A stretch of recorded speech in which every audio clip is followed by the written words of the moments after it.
Hello and welcome back to another video. Today here again on Forza Horizon 5 with an updated and full guide to Event Lab. So nearly 2 years ago I did make a basic Event Lab guide, but it didn't go into all details of the amazing tools that are in this game, and a lot has changed since then, most notably the introduction of Event Lab 2.0 and Event Lab Island has all been added since I made that video. So today I'm going to be covering everything you need to know about Event Lab, which will include all of the basics from that video, but go into more detail and cover some of the new features too. I'm going to start with the very basics for those who haven't used Event Lab at all before, so if you have already some experience with it, feel free to skip ahead to where we look at some of the more precise tools for placing props and things.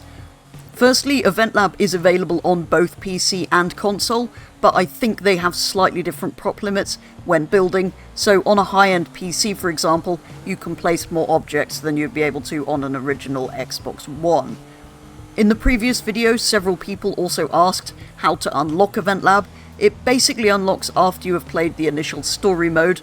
I'm not sure exactly how far through. I think it's probably about an hour or two of playtime when you first get the game. If it says you need to play more to unlock it, you may have to play a little bit further through the initial story mode to be able to use these tools. First off, if you're going to be building a route once you have unlocked it, you need to choose a start point. It's best to have a route in mind beforehand though, so you're probably best going into the map and looking at the road layout and kind of seeing where you might want to build one. Keep in mind though that you can't just start a route anywhere. You have to go to one of the pre-existing race start points, or these Event Lab build stubs which they're starting to add. They do occasionally add more of these and more race routes, so there are more possibilities for starting location being added every now and then, but yeah, it is still slightly limited. You can't just go and place a start line anywhere, unfortunately, which is one of the limitations of Event Lab at the moment. If you build your event on one of the expansions, only people who use the expansion will be able to play your event, so just keep that in mind. But apart from that, it's the same theory on the Rally or the Hot Wheels expansion. You can go to any race start point or build stub to build your race. Things are exactly the same over on Event Lab Island. There is one start point that you can use to build all of your routes from, but you then have a blank canvas to work from. So generally speaking, this is where I build most of my routes now. So to begin with, you'll need to choose which start location you're going to use. I've quickly come over here to the Los Jardins circuit. And once you're there, all you have to do is go on Enter Event, scroll across to Create Route, select that, and then choose a car that you want to build your route with. It really doesn't matter what you choose for this. Once you load in, you'll notice behind your car is a blue racing line and a white line in the sky that denotes where the start line is. You do need to make sure that you include that blue line in your route, rather than sort of cutting back in midway through it, because that's where the grid of cars spawns if you have AI, and for whatever reason, if you don't include that bit and don't drive along the blue line when you've completed your first lap, if it's a lapped event, it'll think you've missed the start-finish line, and that'll throw up all sorts of issues. This, of course, though, doesn't matter if you're building a sprint route rather than a circuit. Anyway, back to building the route. Generally speaking, if I'm building here at the mainland, I'll start by placing a checkpoint. All of your controls are shown below the minimap in the bottom left. You've got your Y for rewind and your route options, which I will go into in a second. Once you roll forward, however, if you go forward far enough, you'll have another option to place checkpoint, and it will bring up the green flags because this is a road racing event. And if I am to press the right trigger and left trigger, it widens and narrows the checkpoint. Once you're happy with where it is, press A. That one's just on a straight as an example, but generally speaking, I'll try and place them sort of midway round a corner, so they're near-ish to the apex. If I'm building a route for racing, it just prevents a little bit of corner cutting. If, however, you place one somewhere where you're not terribly happy with it, so here I've placed it far too far along that straight, I want it back on that corner, you can press Y to rewind, and if you rewind through your checkpoint, it will still be visible until you click resume, but once you click resume it will disappear and you can then place the checkpoint where you want it. It's particularly important over on Event Lab to remember the blue racing line has to be part of your route so you don't miss the checkpoint if you're building a circuit, because it's quite easy to forget that. On a lot of my routes as well, I like to build a pit lane, and you can't build that kind of alongside this blue line or where you start, because again, if you want to actually drive into it, it'll think you've missed a checkpoint. So it's best to build it a little way down the straight in front of where you start, or make sure it's well behind that blue line, or just build it somewhere that isn't near the start-finish line, which is a little bit odd for a track, but it's the only way to do it so you don't miss a checkpoint if you go into a pit lane. If you're building a route on Event Lab Island though, it's a completely blank canvas, so you will probably have to place some props before you start placing checkpoints, and to be honest, this is where I build most of my routes now. So, to place a prop, you have to go into the route options, where there are several other options as well. You can change your checkpoint type to a red flare or a blue flare, but generally speaking I prefer the flags. You can view map, which is pretty self-explanatory, and more useful if you're making a route over on the mainland, if you want to plan ahead where you might be building your route. You can also go into Blueprint Builder where all of the props are, which we will do in a second. Delete all objects is pretty self-explanatory, and Redraw Route removes all of the checkpoints and puts you back to the start line, but does keep all of your props. This is handy later on. So, Blueprint Builder, and then you'll be prompted to open Blueprint Builder Library, which I'll do, and then you have loads of different props in lots of different tabs. You might have noticed over in the first one, all of these have a number next to them, and any prop that has a number, that means there are several of it. So if you press on it, you will then have lots of different options. Some things are hidden in submenus like that. So if it has a plus and a number, it means there are lots of different options. If it has a paintbrush, it means it's available in lots of different colours if you go into the submenus. So these are all of the ramps and platforms. We then have a whole load of basic shapes. A lot of these have been added since I made the last video on Event Lab, so there's kind of so many I can barely even go through them all. There's lots of roads and racing pieces, including bits of road, which are very, very useful here in Event Lab Island, where we're working with a completely blank canvas. Then we have walls and fences. Another icon is this smashable one, and that means the prop is destructible, so if you drive into it in your finished route, it will be knocked down, and in Custom Event Lab Builder, things don't respawn, so be aware that if you place those and they're knocked over, they won't respawn until you quit out and reload the event. You have loads of signs and flags, loads of gameplay props, so most of these are destructible, and lots of decoration, lighting, car park, vehicles, industrial. Like I say, I can't really go through and show you all of these, so spend your time looking through them. Horizon History is a little bit different, because if you go on one, there's then loads of options. These are all the things from Horizon 3, and then some of the options have options. For example, if you go on a building, it's then available in many colours. Anyway, to begin with, I'm going to place a very simple wall just to show you how this all works. So, if we get a nice big yellow wall barrier, we can then use the right and left triggers to go up and down, the left joystick to go from side to side, and the right joystick to turn the prop. So we can then go and place it wherever we like.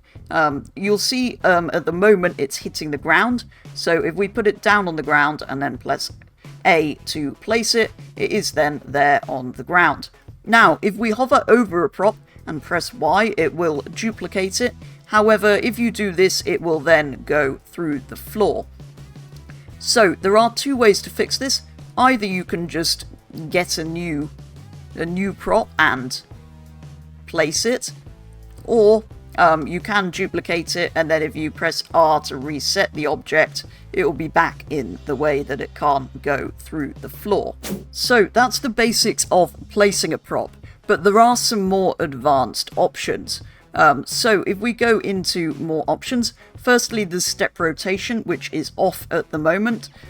So it means if I pick up, if I clone this object and reset it quickly, it means if I use the D-pad left and right, it rotates freely. So what we can do is switch it on, and it's currently set to 15. And that means if we then press left and right on the D-pad, it will rotate 15 degrees in either direction. This also works with up and down on the D-pad for tilting it back and forwards, and the right and left bumpers for tilting it in this direction. And all of those are set to 15 degrees with the step rotation on, and you can turn it anywhere from 1 degree up to 90. And then you can rotate it 90 degrees in any of these directions. The next couple of options in this menu are to do with the camera. Firstly, you can change it from free camera to orbital camera, but to be honest, I've not really tried that. I just stick with free camera. The camera speed, however, you can change, because if I want to go and place a prop over here, it takes a bit of a while to get there. So I tend to put that on fast. I didn't like this to begin with, so maybe if you're just getting used to Event Lab, don't do this, but yeah, I'm just used to using fast camera for everything now.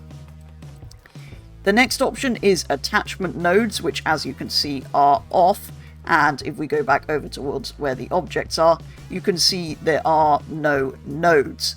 However, if we switch them on, these little yellow spheres with the pink lines on will appear. And that means if I now duplicate this object, it will snap to the next one. So it means for placing walls and things in particular, it's super easy to place a nice straight line, which was always fiddly before, because if they're not on, it was always really difficult to get them to line up. So that's a really useful feature that they've added. And finally, the last couple of options are the time of day and weather. So it's all been set to early afternoon and clear so far, that's the default.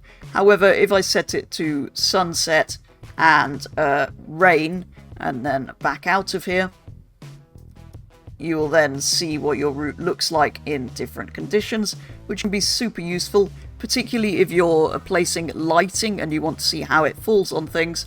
It's really super useful to have that, because if I then place it, you'll see what it illuminates. It's not quite nighttime, so if we do that, you then get a good idea of what some of these illuminated props would look like at night. So as you can see, I've placed all of the road surface and tire walls to give a sort of first bit of the track, and now that the layout's kind of there, I can go and place the checkpoints as I did over on the mainland. It won't quite let me place one there, which is slightly irritating. And what I usually do, because you can only see the previous 2 or 3 checkpoints that you place, I usually go in and place a tire wall either side of them, just so I know where they are. This is also useful because you will have to place them again if you exit out and edit your route, because things break if you do that, basically. So once you're placing these, at any point you can go into route options and place finish line if you want to make a sprint route.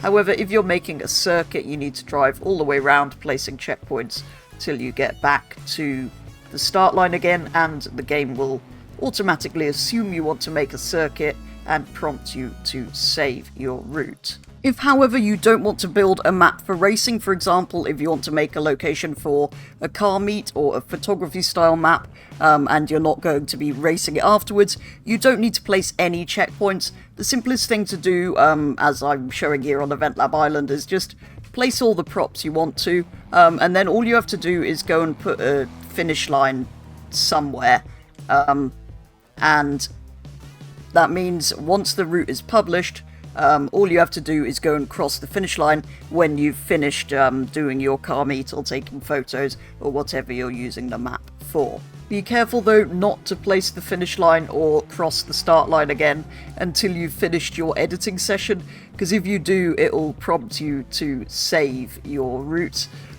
This isn't a problem though if you do accidentally do it. You can save your route as whatever you'd like to call it, and then immediately go back to edit the route.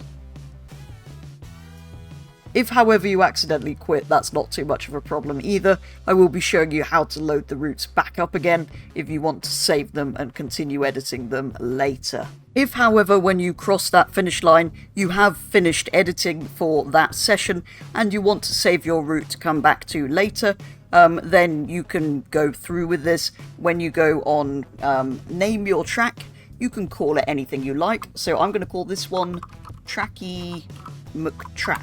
I think is suitable for this build, and then I will show you how to load this back up again when you want to come back and edit your route later. To start with now, I'm just going to go on quit because I'm not making a blueprint to share because the route isn't finished. If you press quit, don't worry, your route is still saved.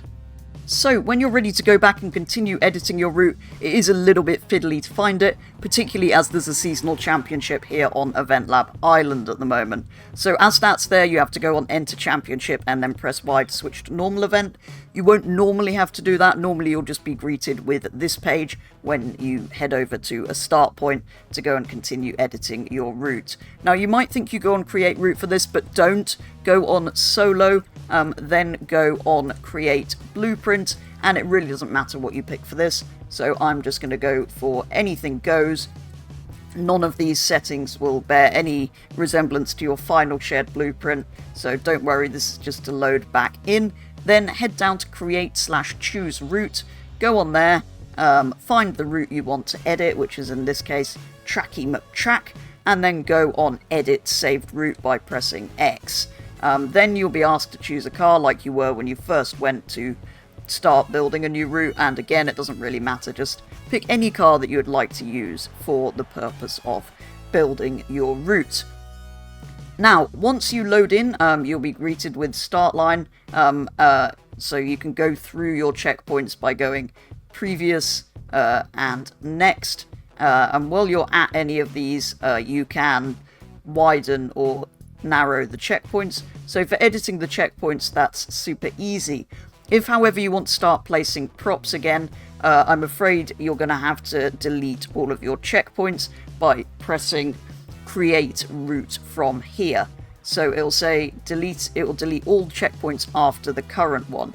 Now, what I used to do was go on the previous checkpoint and just create a new route from here, which didn't delete all of the previous checkpoints, but apparently this messes up the racing line once your route is published. So I'm afraid you're going to have to go on create route from the start line, continue from here, and delete all of your checkpoints. This is where the placing the tyre bundles on either side of the track will come in useful, because it will tell me exactly where the checkpoint was before, so I can try and put it in the same place. You don't have to do that if you don't want to, but then once you're in here, all you have to do is go on Route Options, go on Blueprint Builder, and then open the Blueprint Builder library, and then you can begin placing props just as you were before.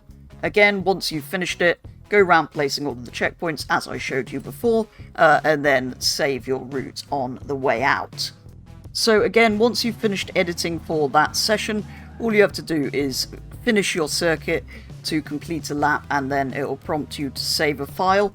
Now you can just save over a previous file, but I'd recommend saving a new one, because occasionally files corrupt and don't reopen, and then you've lost slightly less, so I'd recommend calling it like V2 or something. So I'm going to call it Tracky V2, and then you can have a V3, V4, and so forth. So this time I'm actually going to show you all of the options for sharing a blueprint. So instead of quitting out, let's go on Create Event with this route. So you'll then be greeted with this menu with a load of options about your blueprint. You will later be able to publish it once you've test driven it, but before you do that, there's a few settings you may want to change. Firstly, edit name, pretty self-explanatory. You can go in and change the name of your event to whatever you like. I've just set it to Tracky McTrack because that's the route I'm using, but yeah, it doesn't necessarily have to be the same name as the name you've given your route.